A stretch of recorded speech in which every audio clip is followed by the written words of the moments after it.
আসসালামু আলাইকুম ওয়া রাহমাতুল্লাহি ওয়া বারাকাতুহু। ওয়ালাইকুম আসসালাম ওয়া রাহমাতুল্লাহি ওয়া বারাকাতুহু। আমার প্রশ্নটা হলো যে আমরা যারা নন মুসলিম দেশে থাকি, ইউরোপ আমেরিকাতে, তো তখন এইসব দেশে যখন ভোটাভুটি হয় বলে যে ইসলামে ভোট দেওয়া হারাম, কিন্তু যখন প্রার্থীরা দাঁড়ায় এখানে দেশ পরিচালনা করার জন্য, তারা কেউ কেউ এরকম হয় যে মুসলমানের বিরুদ্ধে কাজ করবে, তারা ডিক্লেয়ার দিয়ে আসতে চায় ক্ষমতায়, তখন তাদেরকে প্রতিহত করার জন্য এগেনস্ট যে পার্টি থাকে সেও নন মুসলিম, কিন্তু সে এরকম কোনো ডিক্লেয়ার দেয় না, সে লিবারাল। তো সেই ক্ষেত্রে আমরা কি তাকে প্রতিহত করতে অন্যকে ভোট দিতে পারবো কিনা? জি জি, যেহেতু তারা ডিক্লেয়ার দেয় যে ইসলামে তারা যদি ক্ষমতায় আসে, তাহলে ঠিক তারা আছে। মুসলমানদের বিপক্ষে মসজিদ মাদ্রাসা করতে দিবে না, মুসলমানদের against এ কাজ করবে। আর উত্তর দিচ্ছি, শোনেন, যারা বলে যে ভোট দেওয়া হারাম, কথাটি ভুল, এইভাবে বললে চলবে না। হ্যাঁ, ওই পার্টিগুলি করা হারাম, কারণ এসব হচ্ছে মানব রচিত বিধান।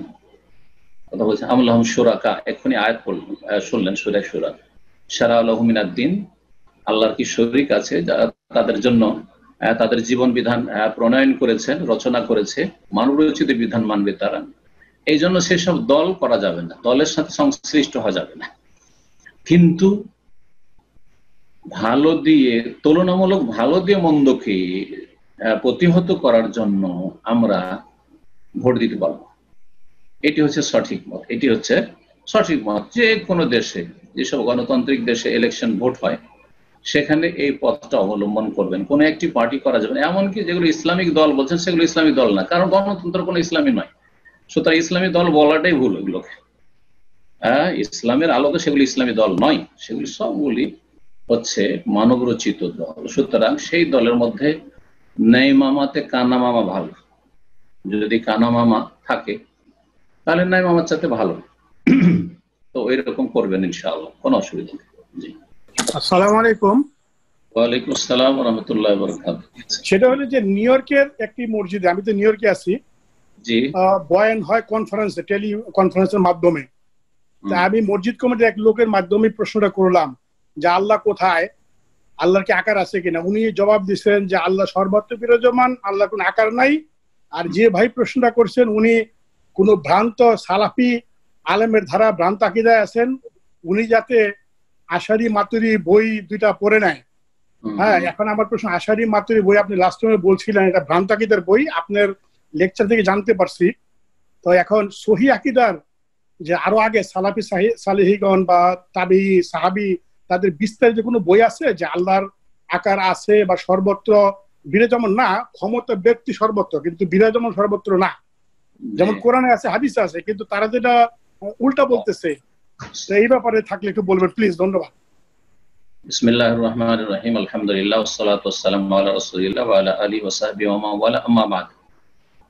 আমাদের ভাই প্রশ্ন করেছেন, তো প্রশ্নটি একটু লম্বা হয়েছে, আমি সংক্ষেপে বলছি। সেটা হচ্ছে যে কোনো এক মসজিদের ইমাম অথবা কর্তৃপক্ষ যারা দায়িত্বশীল বা সেখানে যে তারা কনফারেন্স করে, সেখানে প্রশ্ন করেছিলাম যে আল্লাহ কোথায় এবং আল্লাহর আকার আছে কিনা। তো তারা বলছে যে আল্লাহ সর্বত্র বিরাজমান এবং আল্লাহ নিরাকার, এই কথা বলেছে।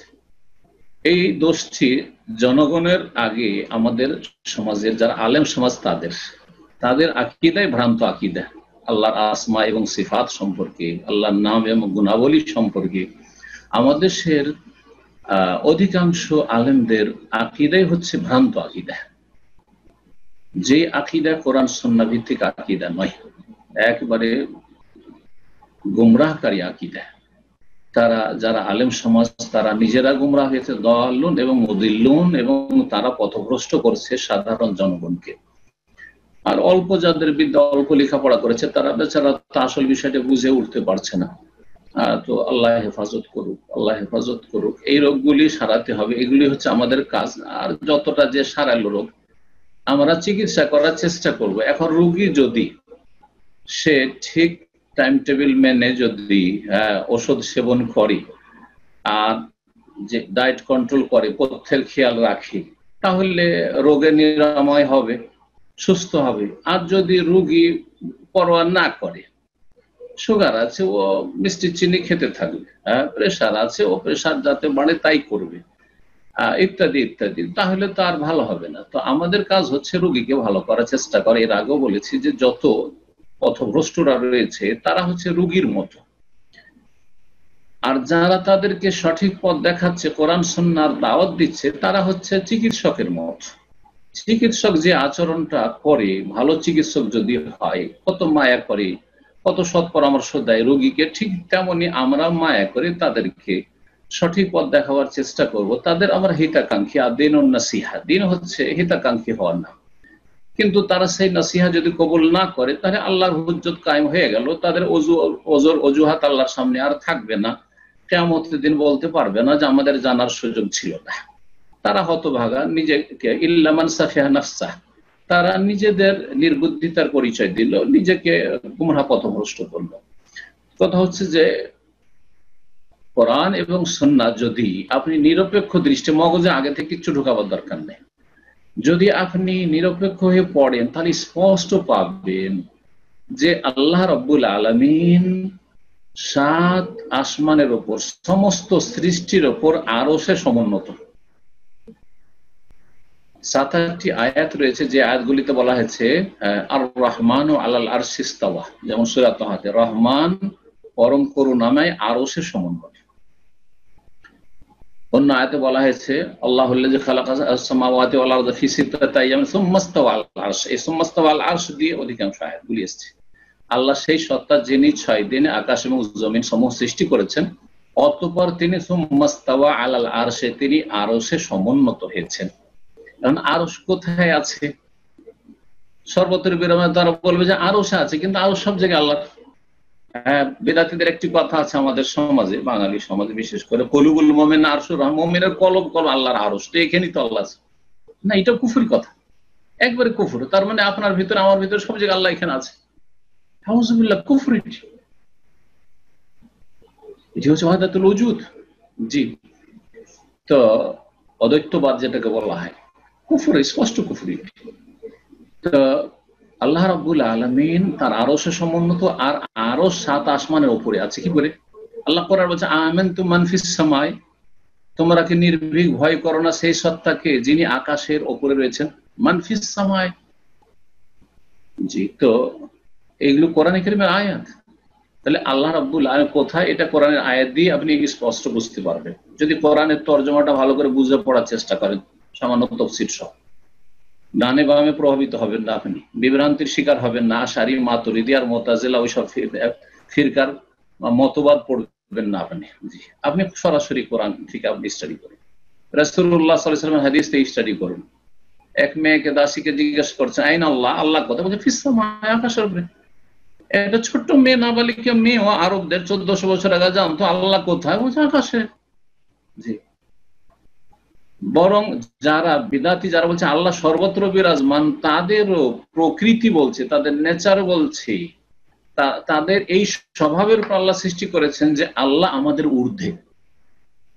এই জন্য কোন ব্যক্তি যদি জুলমের শিকার হয়, কারো কাছে মার খায়, কথা বলছেন, আল্লাহ তুমি বিচার করো, এটা শুধু আমরা বলি না, সহিহ আকীদার লোকের। একটা বিদাতি যে বলে আল্লাহ সর্বত্র, সেও বলে আল্লাহ তুমি বিচার করো, ওপর দিয়ে কেন নজর যাচ্ছে? তার মানে আপনার প্রকৃতিতে রাখা আছে যে আল্লাহ এখানে নিচে নেই, সর্বত্র নেই, আল্লাহ উপরে। এটা ফিতরা, দিনুল ফিতরা। ইসলাম যেটা সঠিক ইসলাম, যেটা সহিহ আকীদা, ওটা হচ্ছে দিনুল ফিতরা, এটা হচ্ছে প্রাকৃতিক দিন। এই প্রকৃতির উপর মানুষকে আল্লাহ সৃষ্টি করেছেন। কুল্লু মাউলুদিন ইউলাদু আল ফিতরা, প্রতিটি শিশু জন্মায় ফিতরা, তবে এই হচ্ছে ফিতরা।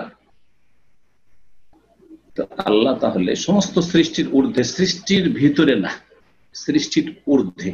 এই জন্য আল্লাহকে আলা বলা, সাব্বিহ ইসমা রাব্বিকাল আলা, যিনি সুউচ্চ সুমহান সব দিক থেকে, যে তার স্থান সুউচ্চ, সমস্ত সৃষ্টির ঊর্ধ্বে, এই জন্য তিনি আলা।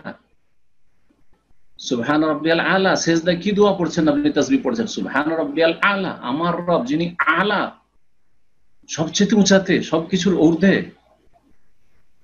আল্লাহ রাব্বুল আলামিনের আকার আছে, কারণ আল্লাহ চেহারা আছে। গত সপ্তাহে বলেছি ওয়াজহুন, কোরআনে কারীমের একটি আয়াত রয়েছে ওয়াজহুন। ওয়াজহুন মানে চেহারা, মুখমণ্ডল, কিন্তু আল্লাহ চেহারা আল্লাহর মতো। আপনি বলবেন যে মানুষের চেহারা বানরের মতো, না, বলবে না মানুষের চেহারা মানুষের মতো। তাহলে সৃষ্টির চেহারা, প্রত্যেক সৃষ্টির চেহারা তার মতো, সেই সৃষ্টির মতো। ঠিক তেমনি স্রষ্টার সৃষ্টির সাথে কোনো তুলনা নাই, কিন্তু আল্লাহর আছে, চেহারা আছে। আল্লাহর হাতের কথা আল্লাহ বেশ কিছু আয়াতে বলেছেন, বরং 2 হাতের কথাও বলেছেন। তাবারাকাল্লাযী বিয়াদিহিল মুলকু বিয়াদিহি মালাকুতুস সামাওয়াতি ওয়াল আরদি মিনাল মালিকানা, তার হাতে। হাত মানে ক্ষমতা নয়, হাত হাত, ইয়াদুন মানে হাত। আল্লাহ রাব্বুল আলামিনের চোখ আছে, বলে তুসনা আলা আইনি, মুসা আলাইহিস সালাম তুমি যেন প্রতিপালিত হও তোমার লালন পালন আমার চোখের সামনে। আনিসনাইল ফুলকা বিআয়ুনিনা ওয়াহিয়ানা, পানি জাহাজ তৈরি করো হে নূহ আলাইহিস সালাম আমার চোখের সামনে, বিআয়ুনিনা আর আমার নির্দেশ, আমার ওহীতে। তাহলে কোরআন স্পষ্ট করছে যে আল্লাহর চোখের কথা আছে। আর আপনি বলেন না চোখ নেই, চোখ নেই, অন্ধ, খোড়া। আল্লাহ রাব্বুল আলামিনের যেগুলো বলেছেন আছে আছে, আর যেগুলো নেই বলেছেন নেই। তিনি ঘুমান না, তিনি ঝিমান না, তন্দ্রা আসে না, তিনি ক্লান্ত হন না। যেগুলো নেই বলেছেন নেই, আর যেগুলো বলছেন হ্যাঁ বলেছেন হ্যাঁ। আর যেগুলো সম্পর্কে কিছু বলেননি আল্লাহ, সেগুলো সম্পর্কে আমরা বললে আমরা জানি না, কারণ আল্লাহ কিছু বলেননি। এবার বুঝতে পেরেছেন? এটা হচ্ছে কোরআন থেকে আপনার আকীদা নাও, ধর্মীয় বিশ্বাস আপনি নেবেন আল কোরআন থেকে, হাদিস থেকে। তো এই মর্মে কোরআন হাদিসের পরে অনেক কিতাব রয়েছে, তার মধ্যে আপনাদেরকে বড় কিতাব না বলে ছোট্ট 2টি কিতাব বলি। একটি কিতাব হচ্ছে আল আকীদা আল ওয়াসিতিয়া, আকীদা ওয়াসিত, বিশেষ করে আল্লাহর নাম গুণাবলীর ক্ষেত্রে। আল্লাহর যে হাত আছে, পা আছে, চেহারা আছে, চোখ আছে।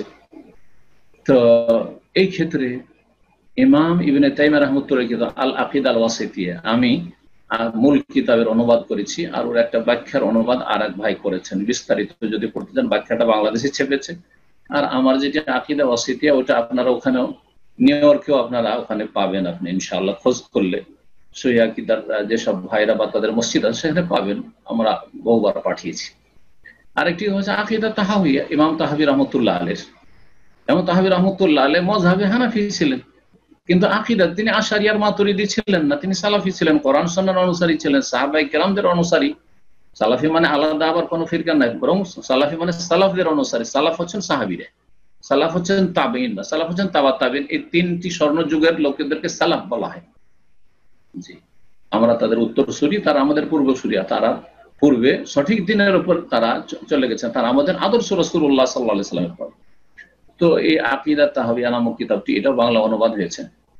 আর আকীদা ওয়াসিতিয়া, এই কিতাবগুলি পড়লে ইনশাআল্লাহ দলিল ভিত্তিক আপনারা আল্লাহর নাম গুণাবলী এবং আল্লাহর চেহারা সম্পর্কে, আল্লাহ রাব্বুল আলামিন কোথায়, এই বিষয়গুলি সম্পর্কে জানতে পারবেন। জাযাকাল্লাহ।